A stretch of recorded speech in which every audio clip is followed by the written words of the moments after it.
महाराज जी, जब मन में दो आवाजें आती हैं, एक कहती है ये कार्य करो और दूसरी कहती है इसे मत करो, तो हम कैसे समझें कि ये मन की आवाज है या अपने आत्म हृदय में चार वृत्तियां उदय होती हैं।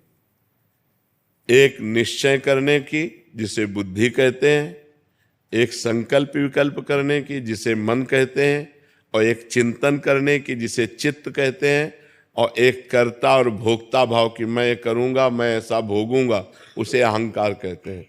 उसे अंतःकरण चतुष्टय कहते हैं। मन, बुद्धि, चित्त, अहंकार।